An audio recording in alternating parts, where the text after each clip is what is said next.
Good morning, everyone. In today's class, we'll talk about nature and scope of physical geography.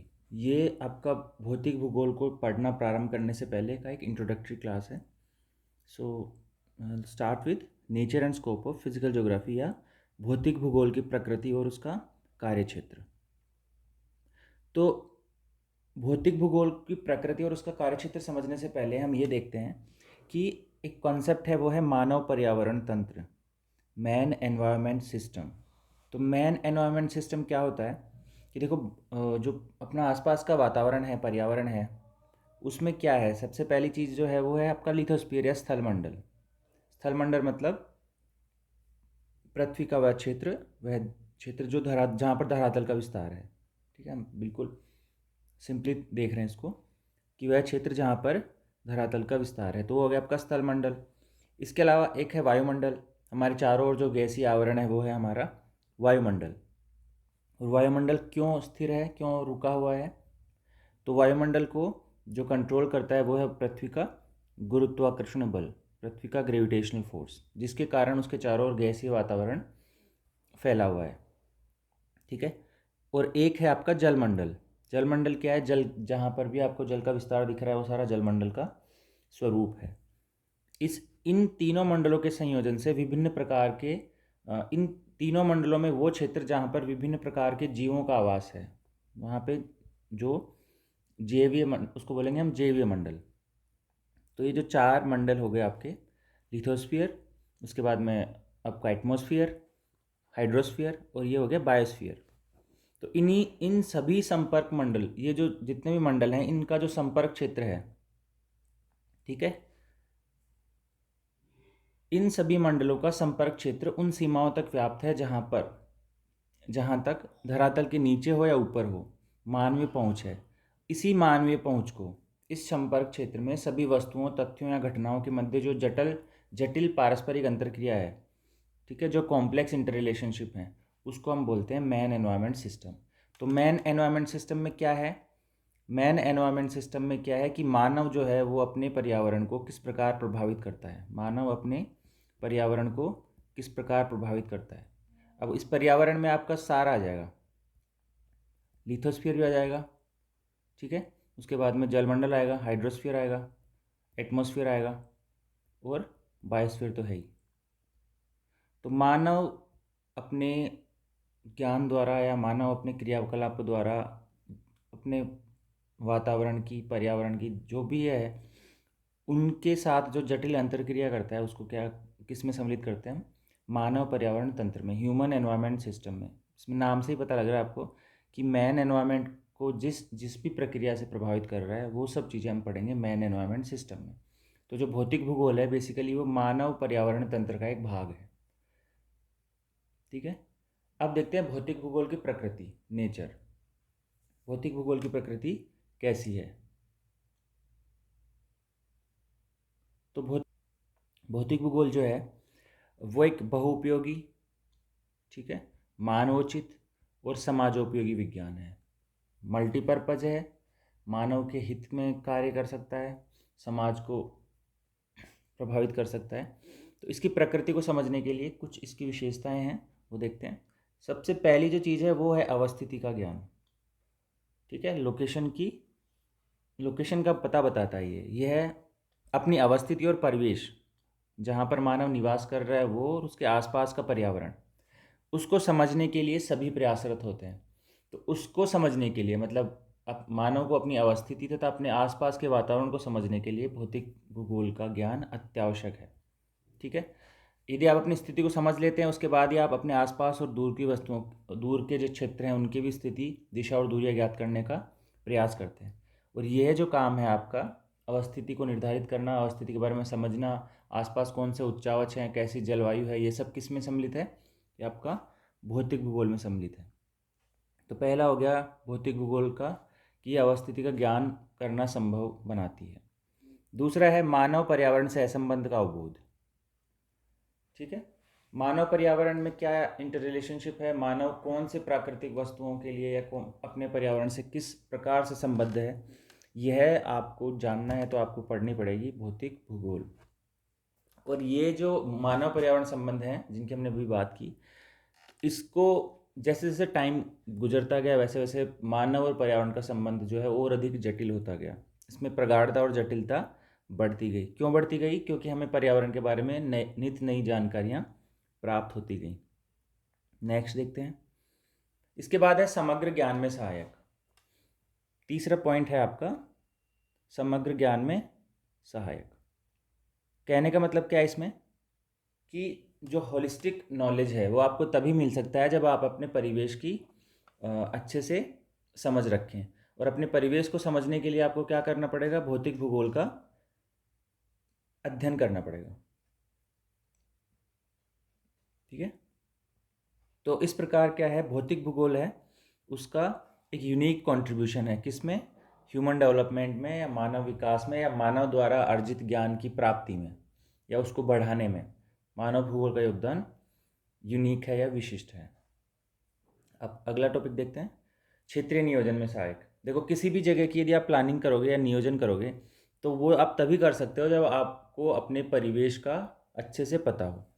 ठीक है, तो स्थलाकृतिक वितरण प्रतिरूपों के अध्ययन से जो आसपास की टोपोग्राफी है या जो रिलीफ स्ट्रक्चर है उस वो किस प्रकार फैला हुआ है, कितना प्रतिशत वहाँ पे मैदान है, कितना पहाड़ है, वहाँ पे कौन कौन से रिसोर्सेज हैं। ठीक है, ये सब चीज़ें आप तभी पता लगा सकते हो जब आपको अपना भौतिक परिवेश वहाँ का पता हो। और भौतिक परिवेश का अध्ययन किया जाता है भौतिक भूगोल में। तो किसी क्षेत्र विशेष की विशिष्ट विशेषताओं और समस्याओं की जानकारी में आप वृद्धि करते हो यदि आप वहाँ के भौतिक परिवेश को अच्छे से जानते हो तो। और यदि आपको समस्याओं को सुलझाना है तो आपको अपना परिवेश का पता होना चाहिए। तो ये जो प्राप्त जानकारियाँ हैं इसके आधार पर आप क्या करते हो?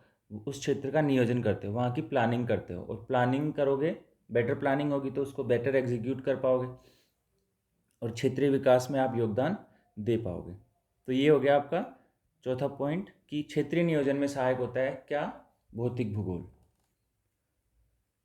इसके बाद में जो लास्ट पॉइंट है वो है लोकोपकारी उपागम। ये एक ह्यूमनिस्टिक अप्रोच वाला क्षेत्र है। भूगोल एक ऐसा विज्ञान है जो पर्यावरण मानव संबंधों को समग्र रूप में अध्ययन करता है। ठीक है, वो उनको आइसोलेशन में नहीं देखता, ये समस्त परिघटनाओं को एक मान के देखता है। और इस अंतर संबंध के जटिल तथ्यों का अध्ययन ही आपका भूगोल को एक परोपकारी या लोकोपकारी परिप्रेक्ष्य प्रदान करता है। ठीक है, इससे आप मानव विकास में वृद्धि कर सकते हो। अब नेचर के बाद में हम देखते हैं इसका विषय क्षेत्र। हम देखते हैं भौतिक भूगोल का विषय क्षेत्र। देखो, आप यदि अपने चारों तरफ देखोगे तो पाओगे कि जो आसपास जितने भी स्थलाकृतियाँ या उच्चावच हैं ये सर्वत्र समान नहीं हैं। कहीं पर आपको मैदान दिखेगा, कहीं पे पठार दिखेगा, कहीं पे आपको गर्त दिखेगी, कहीं पे आपको जल दिखेगा या पर्वत दिखेगा। ठीक है, तो जो लिथोस्फीयर है, स्थलमंडल है, उसका विस्तार भी समान नहीं है। अब आप देखोगे कि जो जलमंडल है वो ज़्यादा विस्तृत है, स्थलमंडल का विस्तार कम है। ठीक है, इसके अलावा आपको पर्यावरण भी दिखेगा। और ये तीनों मंडल जो हैं वो प्राकृतिक पर्यावरण के अंग हैं और परस्पर घनिष्ठ रूप से संबंधित हैं। यदि इनमें से कोई एक प्रभावित होता है तो वो अन्य दो को भी प्रभावित करता है। साथ ही ये तीनों जो लोग हैं, तीनों जो मंडल हैं, स्थलमंडल, वायुमंडल और जलमंडल, ये आपके जैवमंडल को भी प्रभावित करते हैं। अर्थात क्या बोल सकते हैं हम कि जो चारों मंडल हैं ये परस्पर अंतरक्रिया करते हैं, इंटरेक्शन करते हैं। और ये जो इंटरेक्शन है तीनों मंडल, चारों मंडलों का जो इंटरेक्शन है, चारों स्फीयर्स का जो इंटरेक्शन है, वो आपका उसको हम किस में पढ़ते हैं? उसको हम पढ़ते हैं भौतिक भूगोल में। तो विषय क्षेत्र क्या है इसका? देखो, सबसे पहले तो विषय क्षेत्र इसका अंतर विषयक है कि बहुत सारे विषय आप इसमें पढ़ते हो। ठीक है, लेकिन जो मेन इसका जो एरिया है, इसका स्कोप में जो मेन एरिया है जो पढ़ते हो आप, उसमें चार मंडल पढ़ते हो। और ये जो चार मंडल हैं ये परस्पर अंतरक्रिया करते हैं। ठीक है, अब इसको देखते हैं थोड़ा सा डिटेल में। देखो, भौतिक भूगोल के अध्ययन में जैवमंडल को सम्मिलित करने के बारे में भूगोलवेत्ता भी एकमत नहीं है। जो बायोस्फीयर है, कुछ भूगोलवेत्ता बोलते हैं कि बायोस्फीयर का मंडल जो अध्ययन है हम फिजिकल ज्योग्राफी में या भौतिक भूगोल में नहीं करते हैं। ठीक है, लेकिन अब वर्तमान में क्या हो रहा है कि जो जैवमंडल है, चूँकि जैवमंडल जो है वो आपका स्थलमंडल, जलमंडल और वायुमंडल से प्रभावित होता है। तो इस वजह से अधिकतर लोग हैं वो अब ये बोल रहे हैं कि जैवमंडल को भी हम भौतिक भूगोल में ही सम्मिलित करें। ठीक है, और अब इसे जैवमंडल को लोग, भूगोलवेत्ता इसको प्राकृतिक पर्यावरण का अध्ययन मानते हैं। कुछ लोग इसको बोलते हैं कि ये नेचुरल एनवायरनमेंट का अध्ययन है या पर्यावरण भूगोल का एक भाग है जैवमंडल। लेकिन आजकल चूँकि प्रकृति इतनी अंतर विषयक हो चुकी है कि जैवमंडल है उसको भी हम भौतिक भूगोल के भीतर ही पढ़ते हैं। आर्थर होम्स एक बहुत बड़े भूगोलवेत्ता हुए हैं, उन्होंने कहा है कि भौतिक पर्यावरण का अध्ययन ही अपने आप में भौतिक भूगोल है। ये डेफिनेशन है भौतिक भूगोल की, कि भौतिक पर्यावरण का अध्ययन ही अपने आप में भौतिक भूगोल है, जिसके अंतर्गत क्या करते हैं हम, स्थलाकृति मतलब लैंडफॉर्म्स, जिसको हम पढ़ते हैं भू आकृति विज्ञान में, इसको बोलते हैं जियोमॉर्फोलॉजी, जिसके अंतर्गत स्थलाकृति, जिसको हम पढ़ेंगे जियोमॉर्फोलॉजी में, सागरों और महासागरों का अध्ययन, जिसको पढ़ेंगे हम समुद्र विज्ञान में अर्थात ओशनोग्राफी में, एवं वायुमंडल, जिसमें हम पढ़ेंगे क्लाइमेटोलॉजी में। ठीक है, तो इसका मतलब ये कहते हैं कि जो भूगोल है, भौतिक भूगोल है, वो भौतिक पर्यावरण है, और भौतिक पर्यावरण में ये तीन चीज़ें बोलते हैं। कौन कौन सी चीज़ें तीन हैं? पहला है आपका टोपोग्राफी, वो हम पढ़ेंगे किसमें, जियोमॉर्फोलॉजी में। ठीक है, उसके बाद में पढ़ेंगे महासागरीय विज्ञान में, महासागरों और सागरों का अध्ययन करेंगे ओशनोग्राफी में। ठीक है, और तीसरा है वायुमंडल या एटमॉस्फेयर, जिसको हम पढ़ेंगे क्लाइमेटोलॉजी में या जलवायु विज्ञान में। तो आर्थर होम्स की जो परिभाषा है उसमें क्या मिसिंग है? उसमें मिसिंग है जैवमंडल। होम्स ने अपनी परिभाषा में भौतिक भूगोल के तीन अहम घटक माने हैं, जो मोटे रूप पर क्या है, स्थलमंडल, जलमंडल और वायुमंडल। ठीक है, स्थलमंडल मतलब लिथोस्फीयर, जलमंडल मतलब हाइड्रोस्फीयर, और वायुमंडल मतलब एटमॉस्फेयर। तो ये जो होम्स हैं वो तीन घटक मानते हैं। स्ट्रालर क्या बोलते हैं? स्ट्रालर का मानना है कि जैविक और भौतिक पर्यावरण के अंतर संबंधों का भली भांति समझने के लिए, ठीक है, जो जैविक है मतलब जैविक अंग जिसमें मानव भी सम्मिलित है, जीव जंतु पादप सब, और भौतिक पर्यावरण, इसके जैविक तत्व हो गए अलग और भौतिक तत्व हो गए अलग। भौतिक तत्व जो आपके भौतिक पर्यावरण द्वारा प्रदत्त हैं, जैसे मिट्टी हो गई, ठीक है, गैसेज हो गई, और भी सूर्यातप हो गया, ये आपके भौतिक तत्व हैं। तो इनका अंतर संबंध को बेटर तरीके से समझने के लिए भौतिक भूगोल विभिन्न प्राकृतिक विज्ञानों की विषय वस्तु का उपयोग करता है। ठीक है, उसके अनुसार मानव और उसके प्राकृतिक पर्यावरण की अंतर्क्रिया एक अत्यंत सीमित परत में होती है। ये बोलना चाह रहे हैं कि मानव और उसका जो नेचर एनवायरनमेंट है वो एक बहुत ही लिमिटेड एरिया में काम करता है। उन दो मध्य की जो अंतर्क्रिया होती है वो बहुत एक लिमिटेड एरिया में होती है, जिसको वो बोलते हैं लाइफ लेयर या जैविक परत। तो जैविक परत क्या होती है? जैविक परत वह लिमिटेड या वह सीमित क्षेत्र है जहाँ पर मानव अपने प्राकृतिक पर्यावरण के साथ अंतर्क्रिया करता है। ये जो संपर्क क्षेत्र है, कॉन्टेक्ट जोन है, ये कहाँ पे अवस्थित होता है? वायुमंडल स्थलमंडल एवं वायुमंडल जलमंडल के मिलन स्तर पर होता है। ठीक है, और ये जो मिलन स्तर है ये आपका बेसिकली क्या बनाता है? बायोस्फीयर बनाता है। ठीक है, तो जहाँ पर भी जैविक अंतर्क्रिया होती है मानव और पर्यावरण की, वो आपका बनाता है बायोस्फीयर या जैवमंडल। और इस संपर्क क्षेत्र को इंटरफेसेस भी कहा जाता है, अंतरापृष्ठ भी कहा जाता है। क्यों कहा जाता है? क्योंकि ये जो क्षेत्र है ये एरिया ऑफ इंटरेक्शन है, अंतर्क्रिया का क्षेत्र है। ठीक है, और इस संपर्क क्षेत्र में विभिन्न प्राकृतिक शक्तियों की परस्पर अंतर्क्रिया निरंतर चलती रहती है। इसी के वजह से मानव पर्यावरण में जो मैंने सबसे पहले स्लाइड में जो बताया, मानव पर्यावरण अंतर संबंध या मानव पर्यावरण तंत्र, ह्यूमन एनवायरनमेंट सिस्टम, वो इसके द्वारा नियंत्रित होता है। अब भौतिक भूगोल की विषय वस्तु के प्रति व्यापक दृष्टिकोण रखते हुए हम निष्कर्ष में कह सकते हैं कि क्या कह सकते हैं? कि भौतिक भूगोल प्राकृतिक एवं जैविक पर्यावरण के अंतर संबंधों एवं उनके वितरण प्रारूप का विश्लेषणात्मक अध्ययन है। तो ये एक कंप्लीट डेफिनेशन हो सकती है आपकी, कि जो भौतिक भूगोल है वो है आपका प्राकृतिक एवं जैविक पर्यावरण के अंतर संबंधों एवं उसके वितरण प्रारूप का विश्लेषणात्मक अध्ययन है। लेकिन जो भौतिक भूगोल का अध्ययन का जो केंद्र है वो क्या है? भूतल है। जिस प्रकार मानव भूगोल का अध्ययन केंद्र मानव है, उसी प्रकार भौतिक भूगोल के अध्ययन का जो केंद्र बिंदु है वो भूतल है या सरफेस है। ठीक है, तो ये आपका, ये देखिए भूतल, इसमें आप चार मंडल हो गए, स्थल मंडल या लिथोस्फीयर, वायुमंडल एटमॉस्फेयर, जलमंडल हाइड्रोस्फीयर और जैवमंडल बायोस्फीयर। स्थल मंडल में क्या है? स्थलाकृति, शैल, संरचना, मृदा आदि जो, ठीक है, जो स्थल भाग से संबंधित है। तो ये लिथोस्फीयरिक थिंग्स हैं, लिथोस्फीयर से संबंधित हैं। वायुमंडल अर्थात एटमॉस्फेयर, इसमें आपका क्लाइमेटोलॉजी से संबंधित है, जलवायु विज्ञान से संबंधित है, मौसम और जलवायु वाले घटक, तो ये क्लाइमेटोलॉजी में हम पढ़ेंगे। ठीक है, तो बेसिकली ये आपके भौतिक भूगोल के सब ब्रांचेस बोल सकते हो आप इनको। पहला हो गया स्थल मंडल या लिथोस्फीयर, ठीक है, वायुमंडल एटमॉस्फेयर जिसको हम क्लाइमेटोलॉजी में पढ़ेंगे, इसमें इसको हम पढ़ेंगे जियोमॉर्फोलॉजी में, भू आकृति विज्ञान में। ये हो गया आपका जियोमॉर्फोलॉजी। वायुमंडल को हम पढ़ेंगे किसमें? एटमॉस्फेरिक साइंसेज में या फिर क्लाइमेटोलॉजी में। तीसरा है जलमंडल, इसको बोलते हैं हाइड्रोस्फीयर। हाइड्रोस्फीयर को हम पढ़ेंगे किसमें? इसमें हम ओशनोग्राफी में पढ़ेंगे इसको, ओशनोग्राफी या सागरीय विज्ञान में पढ़ेंगे। और ये है बायोस्फीयर। ठीक है, बायोस्फीयर को किस में पढ़ेंगे हम? ये आप एनवायरमेंटल साइंस में भी पढ़ते हो, लेकिन हम इसको भूगोल में भी पढ़ते हैं। तो ये हो गया आपका बायोस्फीयर।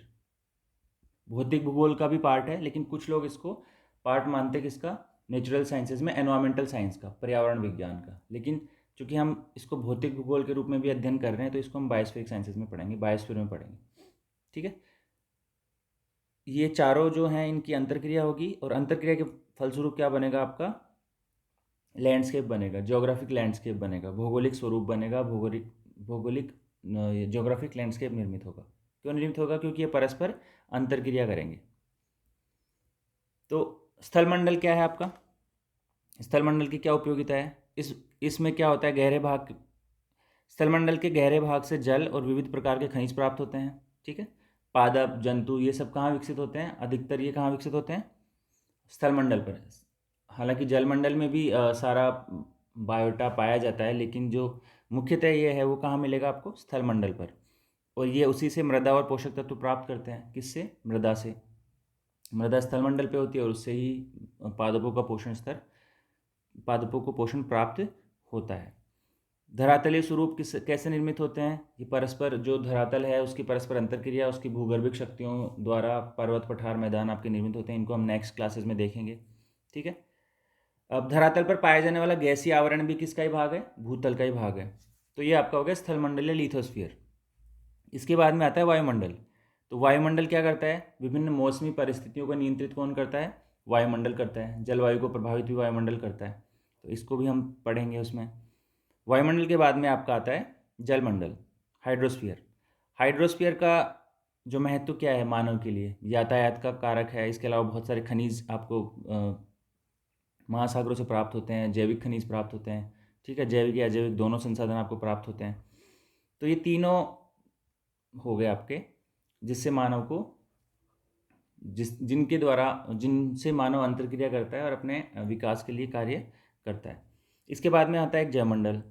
तो ये इन तीनों मंडलों का जो जैविक संस्तर के साथ जो अंतरक्रिया है, तो जैविक अंतरक्रिया जहाँ पर भी हो रही है वो किस में सम्मिलित होगा? आपका जैवमंडल में। इस प्रकार जो भौतिक भूगोल है उसके चार प्रमुख अंग हैं। मैंने बताया कौन कौन से अंग हैं? स्थल मंडल, वायुमंडल, जलमंडल और जैवमंडल। ठीक है, तो ये आपके हो गए चार एलिमेंट्स। तो ये आप डायग्राम एक बार देख सकते हो फिर से। ये जो चारों मंडल हैं ये किसके प्रमुख भाग हैं? भौतिक भूगोल के। ठीक है, तो ये आपका शॉर्ट में हो गया नेचर और स्कोप किसका? भौतिक भूगोल का। तो भौतिक भूगोल क्या है? भौतिक भूगोल आपका मानव पर्यावरण इंटरेक्शन, मानव पर्यावरण संबंधों का अध्ययन करता है। अर्थात ह्यूमन एनवायरनमेंट सिस्टम है वो क्या, वो उसका अध्ययन कौन करता है? भौतिक भूगोल। और भौतिक भूगोल का विषय क्षेत्र आप देखोगे तो मुख्यतया भौतिक भूगोल के विषय क्षेत्र में आपको 4 इंटरफेस मिलेंगे, 4 मंडल मिलेंगे या 4 स्फीयर मिलेंगे। पहला हो गया स्थलमंडल या लिथोस्फीयर, दूसरा हो गया आपका वायुमंडल या एटमॉस्फेयर, तीसरा हो गया जलमंडल या हाइड्रोस्फीयर, और चौथा आपका हो गया बायोस्फीयर या जैवमंडल। तो आज के लिए इतना ही है। Thank you.